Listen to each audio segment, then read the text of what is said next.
Test will commence in 4 seconds.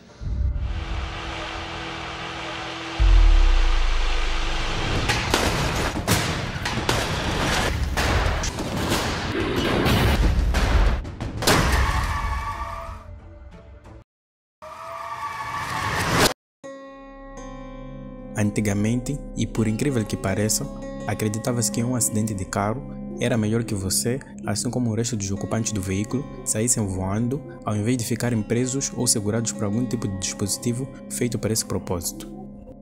Isso porque qualquer coisa que prendesse firmemente o indivíduo durante a colisão poderia causar-lhe sérias lesões internas. Além disso, os carros da época eram feitos sob uma perspectiva 100% voltada apenas à mecânica e ao bom funcionamento do veículo e das peças que o compusessem, deixando totalmente de lado a segurança dos seus ocupantes. Então a forma, o formato, o material dos chassis, o interior dos veículos, entre outros, era tudo projetado pensando no bom desempenho do veículo e no conforto dos seus ocupantes. Mas as taxas de fatalidades em acidentes só aumentavam, assim como os gráficos ilustram, com o pico tendo sido atingido em 1972. Apenas 3 anos antes, os cintos de segurança haviam se tornado mandatórios em todos os novos veículos, e somente 26 anos depois é que os airbags se tornariam mandatórios em todos os novos veículos. Então, durante os acidentes, os carros da época se deformavam até ao meio, em alguns casos até muito mais, se partiam ao meio ou eram completamente prensados, levando consigo quem estivesse no seu interior. E foi para mudar esse cenário catastrófico que os acidentes passaram a ser profundamente estudados, tendo sido criadas várias entidades dedicadas exclusivamente ao estudo, análise e recriação de acidentes para que melhor se compreendesse a dinâmica desses eventos, sendo algumas delas a NHTSA, a Latin NCAP e a Aero NCAP. Um carro antigo não era equipado com cintos de segurança, airbags, zonas deformáveis ou células de sobrevivência ou crumple zones, vidros estilhaçáveis, sistema ABS, airbags laterais, controle de estabilidade eletrônica, entre outros. Isso tudo foi introduzido como resultado do que foi aprendido durante os estudos da dinâmica dos acidentes. Boa parte desses itens são hoje obrigatórios em qualquer carro moderno saindo de uma linha de montagem. Mas vamos entender como os testes são feitos. Os testes conduzidos por essas entidades, concretamente a Latin NCAP e a Aero NCAP, se assentam em 4 vertentes principais: a proteção do ocupante adulto, proteção do ocupante criança, proteção de pedestre e usuários vulneráveis das estradas e assistência à segurança. No teste de proteção do ocupante adulto, são conduzidos 6 tipos diferentes de testes: o impacto frontal, o impacto lateral do poste, a frenagem autônoma de emergência, o whiplash ou chicote cervical e a folha de resgate. São todos eles testes voltados à segurança das 2 pessoas que vão na frente do carro, ou seja, o condutor do veículo e o passageiro. O impacto frontal é um teste feito com o veículo se movendo a 64 km/h, se impactando frontalmente contra uma barreira deformável descentrada. Esse teste visa recriar o tipo mais frequente de colisões em estradas que acabam em lesões graves ou mortais. Com as leituras obtidas dos dummies, que são esses bonecos de testes, utilizadas para avaliar a proteção proporcionada aos passageiros adultos que viajam na parte da frente.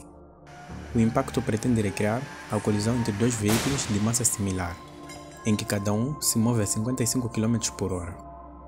Além disso, apenas 40% da parte frontal do veículo é que entra em contato contra a barreira deformável. Isso porque em um acidente real, geralmente um dos veículos consegue desviar parcialmente do outro, fazendo com que a colisão ocorra em cerca de 40 a 50% da parte dianteira dos veículos. E a 64 km/h, porque uma grande porção dos sinistros ocorre com os veículos a velocidades próximas a essas. Mesmo em acidentes a velocidades maiores, como 100 ou 120 km/h, um dos veículos sempre consegue desviar parcialmente do outro, se aproximando dessa velocidade. No teste, são colocados 2 dummies adultos, que representam homens de tamanho médio no banco do condutor e do acompanhante, e 2 dummies crianças de 18 meses e 3 anos nas cadeirinhas de retenção infantil no banco traseiro. Vários parâmetros são analisados e levados em conta para classificar e determinar se o veículo passou ou não no teste, como a correta abertura do airbag, o tamanho do airbag, se os dummies entram corretamente em contato com o airbag, já que vários testes já demonstraram falhas graves nesse quesito, como e o quanto a estrutura do chassi do carro se deforma, se o interior, concretamente se o painel do motorista sai ou se desprende do seu local, se há um princípio de fumaça ou incêndio após a colisão, se os cintos de segurança funcionam adequadamente, se os dumes se chocam contra os pilares das janelas ou outras partes sólidas no interior, se os dumes em geral são arremessados durante a colisão e centenas de vários outros parâmetros. É um teste e tanto, e vários veículos já falharam e falham nele, inclusive muitos carros recentes falham em algum ponto do teste.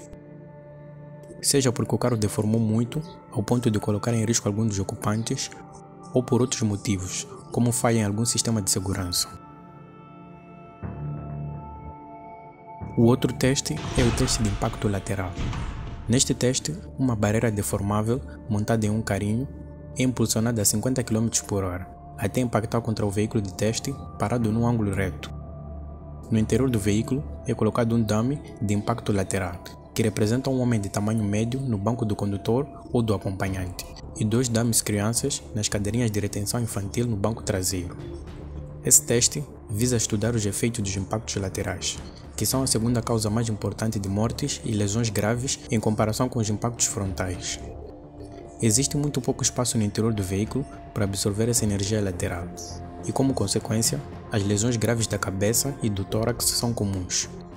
Muitos veículos modernos já vêm com airbags laterais, para a região da cabeça e a parte lateral do tronco, que já reduzem significativamente a dimensão dessas lesões.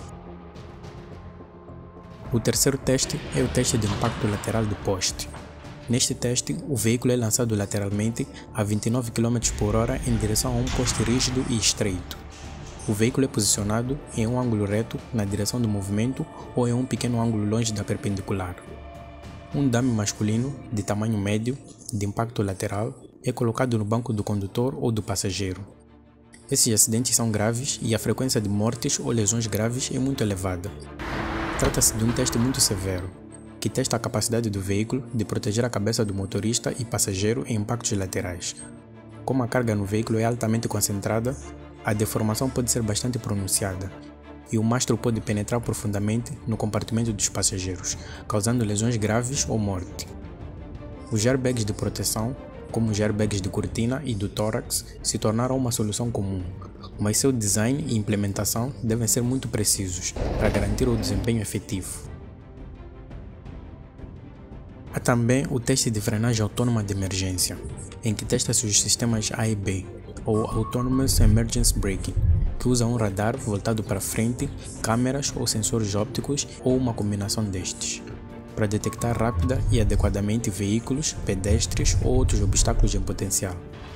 Essas informações podem ser usadas para alertar o motorista e aplicar os travões e fornecer até um G de desaceleração da força de frenagem. É um esforço para evitar e mitigar colisões. O sistema A e B ajuda a fornecer monitoramento constante da estrada à frente e é projetado para ajudar o motorista ativando automaticamente os travões caso ele não os ative a tempo de evitar uma colisão iminente.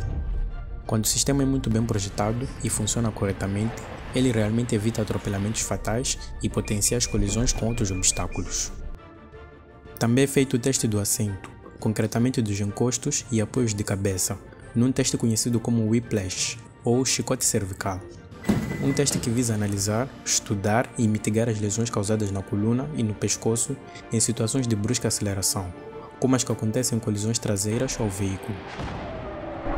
E por fim, é analisada a folha de resgate do veículo, que é precisamente o diagrama que indica de forma clara e concisa as equipes de resgate onde e como diferentes seções do veículo devem ser cortadas para acessar as vítimas em caso de acidentes. Certas partes do veículo que não foram concebidas para serem cortadas podem atrasar muito o resgate, até mesmo danificar as ferramentas de corte dos socorristas. Por isso que essa folha é extremamente importante e deve ser muito bem diagramada, seguindo os padrões ISO mundialmente conhecidos. A próxima categoria é a de proteção de passageiro-criança, em que é avaliado o comportamento dinâmico do GSRI, ou Sistema de Retenção Infantil, no teste frontal e lateral. A capacidade do carro de instalar uma série de SRIs e de forma correta e sem problemas. A outra categoria é a de proteção de pedestres e usuários vulneráveis das estradas. Nessa categoria, testa-se e estuda-se o nível máximo de lesões que um veículo pode causar no caso de um atropelamento a um pedestre. Basicamente, testa-se e estuda-se como a parte da frente do veículo se comporta e se deforma ao atingir alguém, que pode ser um adulto ou uma criança, sendo que a parte da frente do veículo não pode ser muito rígida ou indeformável, para não causar lesões graves. E por fim, tem a categoria de sistemas de assistência à segurança, que são 7 testes realizados: o lembrete de cinto de segurança, o teste de controle eletrônico de estabilidade, mais o Nose Test, sendo esse o último um teste em que frequentemente muitos veículos têm falhado, o teste de detecção de ponto cego, sistema de suporte de pistas, detecção de borda de estrada, limitador de velocidade e, por fim, teste de frenagem autônoma de emergência a alta velocidade. Vamos para alguns pontos controversos. Por incrível que pareça, não é obrigatório que as empresas mandem seus carros para serem testados. É feita uma lista com os carros mais vendidos e o seu volume de vendas. A partir dessa lista é que são escolhidos os carros para serem testados, ou seja, os carros com maior volume de vendas é que são testados. Também podem ser testados carros com algum certo interesse ou relevantes para algum mercado específico, embora as empresas podem voluntariamente enviar seus modelos novos para serem testados. Isso porque em muitos países não há uma lei que obriga as montadoras a enviarem seus carros para serem testados. E é praticamente impossível para essas organizações testar todos os novos modelos que vêm ao mercado. Então os testes são totalmente financiados pelos parceiros dessas organizações. Mas a princípio, todos os modelos novos de veículos devem ser submetidos a esses testes, a fim de se provar se são seguros e se atendem aos requisitos de segurança em vigor. A classificação dos testes varia de 0 a 5 estrelas, sendo 0 estrelas o risco de algum ocupante sofrer lesões com risco de morte e 5 estrelas aquelas em que os ocupantes têm alta possibilidade de não sofrer lesões graves ou permanentes. A princípio são 4 carros que são necessários para os testes, dos quais pelo menos 3 serão destruídos. E a coisa complica quando se tratam de modelos de luxo ou super esportivos, com o preço final do modelo podendo estar acima de $1 milhão. Mas para esse tipo de carros, os protocolos são diferentes. Por isso que não é muito comum ver esse tipo de testes sendo feitos com cada novo modelo de uma Ferrari, Pagani ou Koenigsegg. Nesses casos, muitas das vezes, as empresas possuem seus próprios programas de testes, feitos em ambientes internos e controlados. Ou o modelo pode ser destruído em simulações 3D bastante fiáveis. Então, um carro seguro não pode ter a sua estrutura feita de materiais duros, não deformáveis, e nem pode ter a sua estrutura feita de materiais muito deformáveis. Então, o carro ideal fica no meio desses dois mundos, nem muito deformável e não nem deformável de vez. Por isso que não é muito bom que você seja atropelado por um Cybertruck ou por um carro de transporte de dinheiro.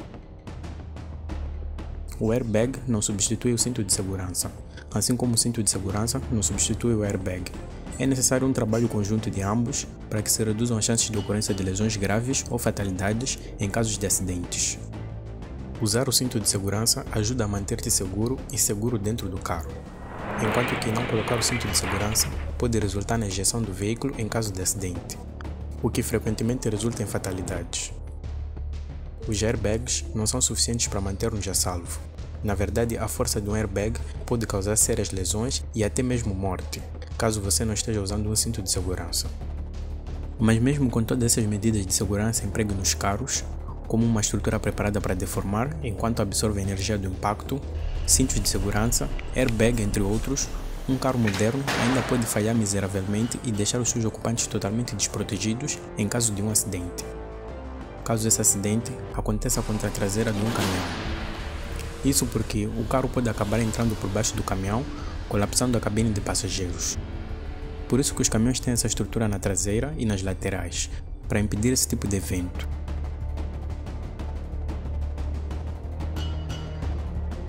Com tudo isso dito, agora pensa só o quão difícil é construir um carro moderno. Ele tem de ser bonito por fora e por dentro, ser aerodinâmico, consumir pouco combustível, ser deformável para que a estrutura do veículo absorva a maior parte da energia do impacto e, ao mesmo tempo, para reduzir a gravidade das lesões a pedestres em caso de atropelamento, ter a estrutura lateral mais forte para impactos laterais e, ao mesmo tempo, possuir partes da estrutura preparadas para serem cortadas em caso de acidentes. Não é fácil. E quais são os melhores carros? Bom, são muitos, das mais diversas marcas